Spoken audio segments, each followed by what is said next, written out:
காலையும் மாலையும் அல்லேலூயா, நான் விடும் சுவாசமே அல்லேலூயா. நான் சோர்ந்து போகும்போது என் பலனாய் ஸ்தோத்திரம். அதனால நம்ம பயப்படுறது.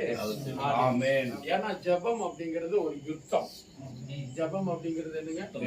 நம்ம ஆண்டவரிடத்திலிருந்து பெற்றுக்கொள்கிறது அல்ல, அது ஒரு வகையான ஜெபம்.